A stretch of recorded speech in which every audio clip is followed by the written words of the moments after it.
Bismillahirrahmanirrahim. Assalamualaikum warahmatullahi wabarakatuh. Kembali lagi dengan saya Burhanuddin Abdullah. Saya akan melanjutkan presentasi yang kedua, yaitu tentang kalam kabari dan kalam insya. Ya, kalam kabari.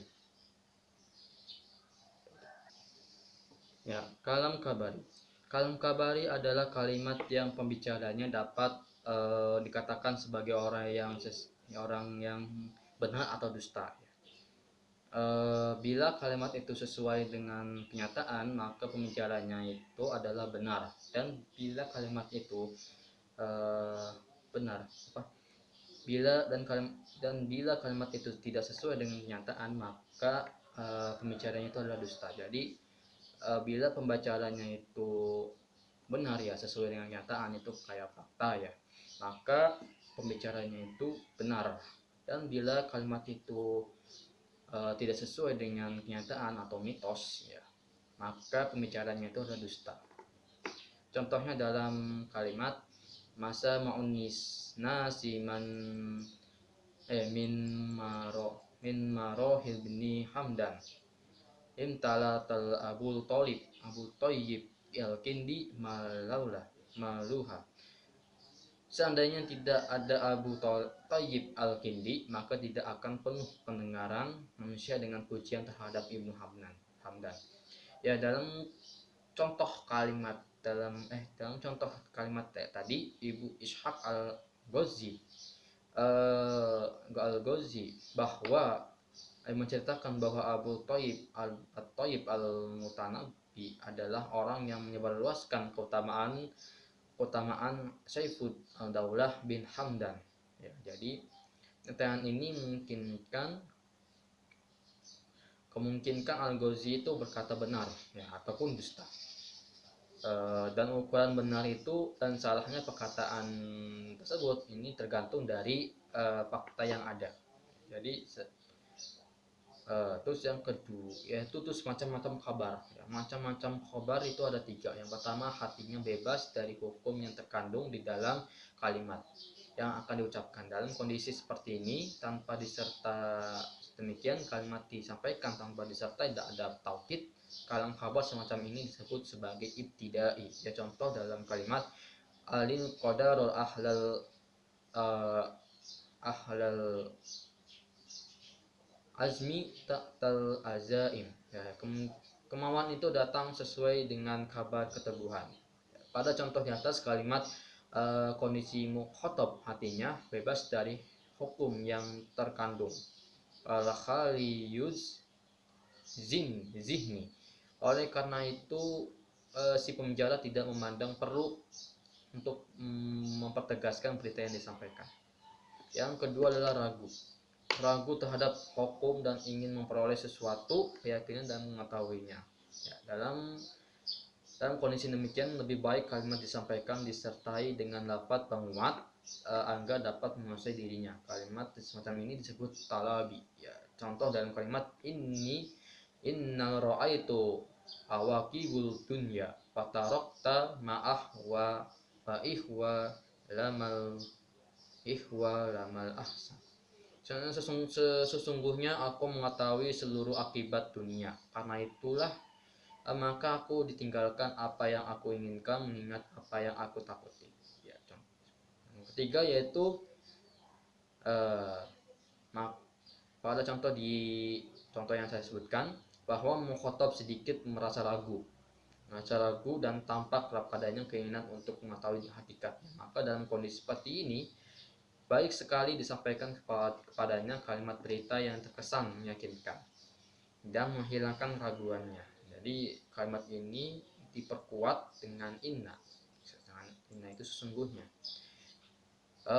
Ketiga, mengingkari isi kalimat.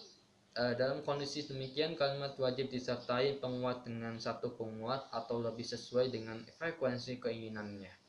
Contohnya innala fi zamanin mala'im min fatani fala ya'abul bihi mala'an min farqi. Sesungguhnya kita hidup di zaman yang penuh fitnah, maka tidak dapat dicela orang yang diliputi ketakutan. Ya, terus kemudian kalam insya. Kalam insya adalah kalimat yang pembicaranya tidak dapat disebut sebagai orang yang benar atau yang dusta.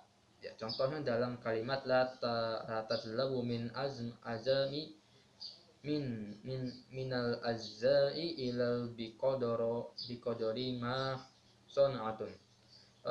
Janganlah kau menuntut balasan kecuali senilai apa yang kamu kerjakan.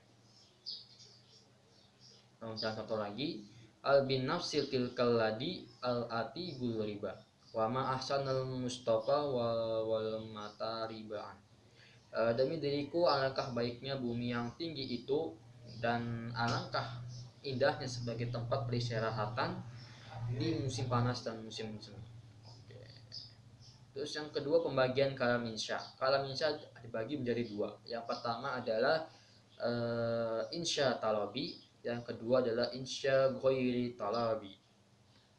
Dalam insya talabi ini, kalimat insya talabi kalimat yang menghendaki terjadinya sesuatu yang belum terjadi pada waktu kalimat itu diucapkan. Ya, terus kalam insya ghairi talabi adalah kalimat yang tidak menghendaki terjadinya sesuatu. Maka jenis ini tidak menghentikan terjadinya sesuatu. Contohnya dalam Al-Ashimah bin Abdullah berkata, nafsil tilkal ardu ma'ati riba wa ma'asanul mustafa wa tarabiyah.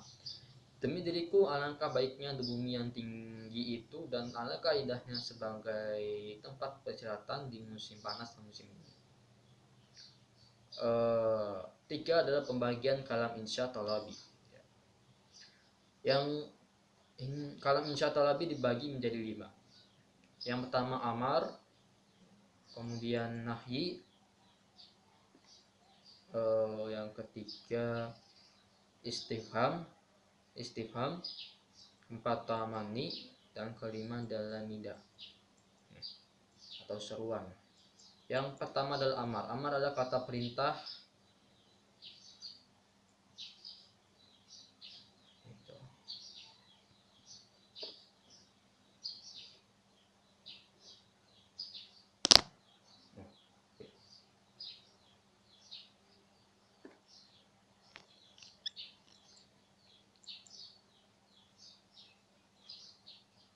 Amar adalah menuntut dilaksanakannya sesuatu pekerjaan oleh pihak yang lebih tinggi kepada yang lebih rendah. Amar mempunyai 4 macam, yaitu redaksi, yaitu fil amar, fil mudore yang didahului dengan lam amar, isim fil amar, dan masdar yang mengartikan fil amar. Contohnya dalam Al-Quran, hadal kitab al-bakur, ambillah kitab Taurat itu dengan sungguh-sungguh.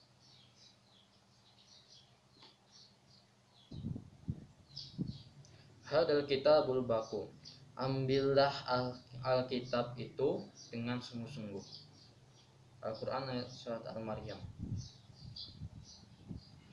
Kemudian al-nahyi atau larangan.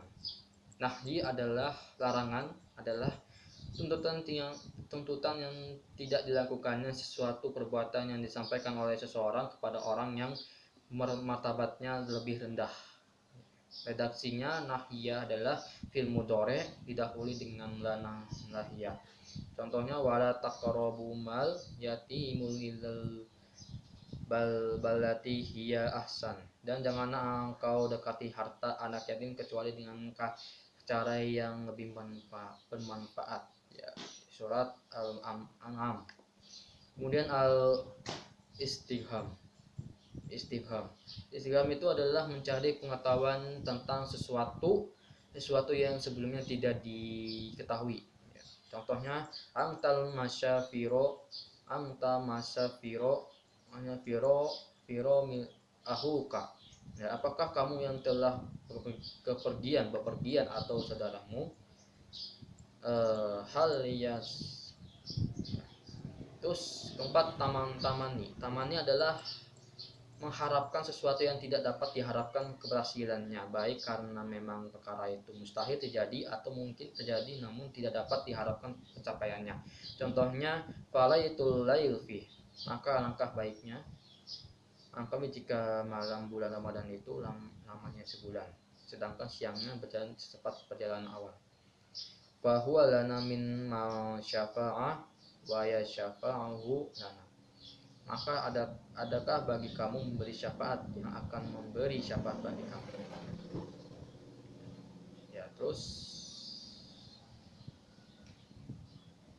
dan yang terakhir adalah nida. Nida atau seruan. Nida adalah menghendaki menghadapkan seseorang dengan menggunakan huruf yang menggantikan lafaz autu. Huruf-huruf nida itu adalah 8, yaitu hamzah, ya,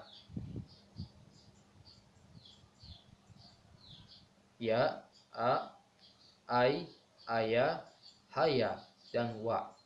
Nah, contohnya falaqadil alamata bi annas khafara afwakal al-atomi ya robbi adomat indana bil kasrah. Wahai Robku, seandainya dosa-dosaku sangat besar, maka sesungguhnya aku tahu bahwa pengampunanmu itu lebih besar. Oke, sekian dari saya. Bila mana ada kata-kata yang salah, saya minta maaf. Ya, topik budaya. Wassalamualaikum warahmatullahi wabarakatuh.